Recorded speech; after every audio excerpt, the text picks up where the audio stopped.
आगे बढ़ते राष्ट्रीय स्वयंसेवक संघ के नए सर कार्यवाह दत्तात्रेय होसबोले चुने गए हैं। ये चुनाव बेंगलुरु के चेन्नहली स्थित जनसेवा विद्या केंद्र में चल रही प्रतिनिधि सभा में हुआ। बता दें कि आज इस बैठक का आखिरी दिन है और संघ की प्रतिनिधि सभा में सर्वसम्मति से अगले 3 साल के लिए दत्तात्रेय को सर कार्यवाह चुना है और उससे पहले वो सर कार्यवाह का दायित्व संभाल रहे थे। ये रिपोर्ट आपको दिखाते हैं। दत्तात्रेय होसबोले को संघ ने बड़ी जिम्मेदारी से नवाजा है और उन्हें आरएसएस का नया सर कार्यवाह बनाया गया है। होसबोले संघ में अब भैयाजी जोशी की जगह लेंगे।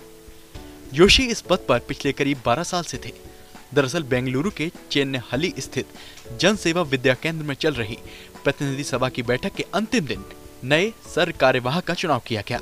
संघ की प्रतिनिधि सभा में सर्वसम्मति से अगले 3 सालों के लिए दत्तात्रेय को सर कार्यवाह चुन लिया गया। उससे पहले वे सह सर कार्यवाह का दायित्व संभाल रहे थे। चलिए अब आपको सिलसिलेवार तरीके से बताते हैं कि आखिर दत्तात्रेय होसबोले हैं कौन। दत्तात्रेय होसबोले कर्नाटक के शिवमोगा के रहने वाले हैं। 1 दिसंबर 1955 को होसबोले का जन्म हुआ था। मात्र 13 साल की उम्र में 1968 में उन्होंने आरएसएस का दामन थाम लिया।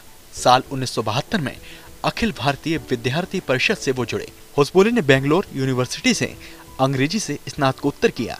दत्तात्रेय होसबोले एबीवीपी कर्नाटक के प्रदेश संगठन मंत्री भी रहे। इसके बाद एबीवीपी के राष्ट्रीय मंत्री और सह संगठन मंत्री भी रहे। करीब 2 दशकों तक एबीवीपी के राष्ट्रीय संगठन मंत्री का दायित्व उन्होंने संभाला। इसके बाद करीब 2002-03 में संघ के अखिल भारतीय सह बौद्धिक प्रमुख भी बनाए गए। साथ ही साल 2009 से दत्तात्रेय होसबोले सह सर कार्यवाह थे। दत्तात्रेय होसबोले को मातृभाषा कन्नड़ के अतिरिक्त अंग्रेजी, तमिल, मराठी, हिंदी और संस्कृत सहित अनेक भाषाओं का ज्ञान है। दत्तात्रेय होसबोले 14 महीने तक मीसाबंदी भी रहे। दत्तात्रेय होसबोले साल 1975-77 के जेपी आंदोलन में सक्रिय थे और लगभग पौने 2 वर्ष तक मीसा के अंतर्गत जेल में रहे।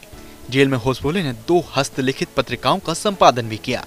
इनमें से एक कन्नड़ भाषा की मासिक पत्रिका असीमा थी।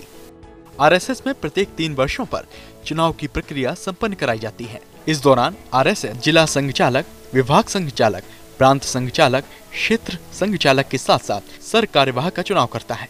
दरअसल आरएसएस में सर संघचालक के बाद सर कार्यवाह का पद सबसे अहम माना जाता है। खास बात तो यह है कि विश्व के सबसे बड़े संगठनों में से एक आरएसएस में दूसरे प्रमुख पद के लिए जब चुनाव होता है तो कोई भी तामझाम नहीं होता है और न ही कोई दिखावा होता है। इस चुनाव की प्रक्रिया में पूरी केंद्रीय कार्यकारिणी, क्षेत्र और प्रांत के संघचालक, कार्यवाह, प्रचारक और संघ की प्रतिज्ञा किए हुए सक्रिय स्वयंसेवकों की ओर से चुने गए प्रतिनिधि शामिल होते हैं।